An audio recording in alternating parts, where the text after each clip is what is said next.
পাকিস্তানিদের জন্য ভিসার প্রক্রিয়া সহজ করেছে বাংলাদেশ। মূলত ভিসা দেওয়ার সময় পাকিস্তানের মিশন প্রধানদের জন্য ঢাকা থেকে ছাড়পত্র নেওয়ার প্রয়োজনীয়তা তুলে নিয়েছে বাংলাদেশ। পাকিস্তানিদের জন্য ভিসা প্রক্রিয়া সহজ করেছে বাংলাদেশ। শনিবার দেশটির পাঞ্জাব প্রদেশের রাজধানী লাহোরে Lahore chamber of commerce and ইন্ডাস্ট্রিতে ব্যবসায়ী সম্প্রদায়ের সাথে কথা বলার সময় পাকিস্তানে বাংলাদেশের হাই কমিশনার ইকবাল হুসাইন বলেন, বাংলাদেশের বর্তমান সরকার ভিসা দেওয়ার সময় পাকিস্তানের মিশন প্রধানদের জন্য ঢাকা থেকে ছাড়পত্রের প্রয়োজনীয়তা তুলে নিয়েছেন। তিনি আরও বলেন, সম্পর্ক এগিয়ে নেওয়ার জন্য দুই দেশের মধ্যে বাণিজ্য ও বিনিয়োগ বাড়ানোই হবে সর্বোচ্চ অগ্রাধিকার। তিনি এই লক্ষ্য অর্জনে এলসিসিআই এর সহযোগিতার উপর জোর দেন। অনুষ্ঠানে ইকবাল হুসাইন আরও বলেন, বাংলাদেশ সরকার পাকিস্তানের সাথে সম্পর্ক উন্নত করতে আগ্রহী, যা গত এক দশকে সন্তোষজনক ছিল না। তিনি বলেন, 18 কোটি জনসংখ্যার দেশ বাংলাদেশ একটি উল্লেখযোগ্য ভোক্তা বাজারের প্রতিনিধিত্ব করে, যা পাকিস্তানের জন্য সম্ভাবনাময়। দেশের এই কূটনীতিক আরও বলেন, দুই দেশের মধ্যে বাণিজ্য সম্ভাবনা অনেকাংশে কাজে লাগানো হয়নি এবং পাকিস্তানের এটিকে কাজে লাগানোর ক্ষমতা রয়েছে। তিনি আঞ্চলিক সহযোগিতার জন্য বাংলাদেশের অন্তর্বর্তী সরকারের প্রধান উপদেষ্টা ডক্টর মোহাম্মদ ইউনূসের প্রচেষ্টার কথাও উল্লেখ করেন। Reset button reset button reset button. তো রিসেট বাটনের কিছু খেলা আমরা দেখতে পাচ্ছি। কেমন লাগবে বাংলাদেশের অলিতে গলিতে ঢাকা শহরে হাঁটছেন পাকিস্তানি সুন্দরী সুন্দরী তরুণীরা হাঁটছে, পুরুষরা হাঁটছে, মেহেরজান বা বিভিন্ন যারা আছেন দেখতে ভালোই লাগবে নাকি? সুন্দরী আছে। যাই হোক, বর্তমান অন্তর্বর্তী সরকার ভারতের সাথে যখন দূরত্বটা প্রকাশ্যে, ঠিক ততটাই পাকিস্তানের সাথে সম্পর্কটা ঘনিষ্ঠতার দিকে যাচ্ছে।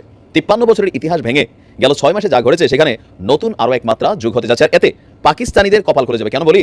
যে বাংলাদেশে ভারতের যে একচেটিয়া আধিপত্য সকল ক্ষেত্রে, ব্যবসা বাণিজ্য, ট্যুরিজম, বাংলাদেশ থেকে তারা এখানে তাদের মানুষ কাজ করে, আমরা ভারতে যাই, একটা হিউজ পরিমাণ কিন্তু ডলার, বৈদেশিক মুদ্রা, রুপি, টাকা এরা কিন্তু এখানে ব্যবসা করছে, যেটা পাকিস্তান এতদিন পাচ্ছিল না। বাংলাদেশে পাকিস্তানি পণ্যের অনেক চাহিদা আছে, বাট পলিসিগত ইস্যুতে একটা বড় ধরনের ধাক্কা ছিল। তবে সব ধাক্কাকে একপাশ করে সরিয়ে দিয়ে এবার আসছে নতুন সিদ্ধান্ত।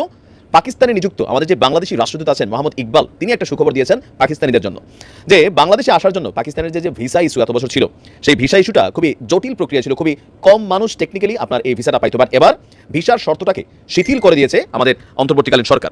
পাকিস্তানি নাগরিকরা এখন বাংলাদেশে ভিসার আবেদন করতে পারবে অনলাইনে। পাকিস্তানের গণমাধ্যমগুলো যে প্রতিবেদন প্রকাশ করছে, সেখান থেকে আমাদের গণমাধ্যমগুলো বলছে, বাংলাদেশের বর্তমান সরকার ভিসা প্রদানে পাকিস্তানি মিশন প্রধানদের জন্য ঢাকার অনুমোদনের প্রয়োজনীয়তা বাতিল করেছে। আবার বলি, পাকিস্তানি মিশন প্রধানদের জন্য ঢাকার অনুমোদনের প্রয়োজনীয়তা বাতিল করেছে। পাকিস্তানি নাগরিকদের জন্য ভিসার শর্তাবলী অনেক সহজ হওয়ায় এখন তারা অনলাইনের মাধ্যমেই আপনার বাংলাদেশে আসার জন্য ভিসার আবেদন করতে পারবে।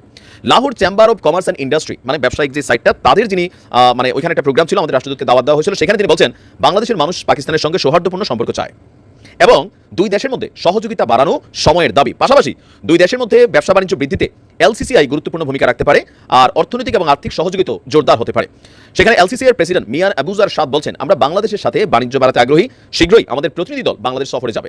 এর আগে গত মাসে কায়রোতে ডিএড সম্মেলনে পাকিস্তানের প্রধানমন্ত্রী শাহবাজের সঙ্গে আমাদের অন্তর্বর্তী সরকারের প্রধান উপদেষ্টা ডক্টর মোহাম্মদ ইউনূস সাইড বৈঠকে একটা বৈঠক করেছিলেন।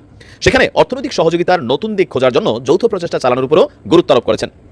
শেহবাজ শরীফ বলছিল যে রাসায়নিক, সিমেন্ট, ক্লিংকার, অস্ত্রোপচারের সরঞ্জাম, চামড়াজাত পণ্য, তথ্য প্রযুক্তি খাতে আপনার বাণিজ্য বৃদ্ধির বিশাল সম্ভাবনা রয়েছে বাংলাদেশ এবং পাকিস্তানের মধ্যে। এছাড়াও আপনার ভ্রমণ সংক্রান্ত সুবিধাগুলো আপনার এখানে রয়েছে। তা আমরা যতটুকু বুঝতে পারছি, এখন এই সরকার পাকিস্তানের সাথে অতীতের সকল সরকারের রেকর্ড ভেঙে দিয়ে একটা নতুন ধরনের চুক্তি, নতুন ধরনের সম্পর্কের দিকে যাচ্ছে। ইভেন আরও মজার বিষয় হচ্ছে, সামরিক খাতে বাংলাদেশের যে চাহিদাপত্র, গোলা, ক্ষেপণাস্ত্র, আরও অনেক কিছু, এগুলো কিন্তু আবার পাকিস্তানের সাথে ডিল হতে যাচ্ছে। আমরা গণমাধ্যমে দেখছি যে বাংলাদেশ পাকিস্তানের কাছে ক্ষেপণাস্ত্র চাইছে, যেটা 400 কিলোমিটার দূরের লক্ষ্যবস্তুকে ছেদ করতে পারে। আর এতে ভারতের তো ভাই তেলে বেগুন একটা অবস্থা।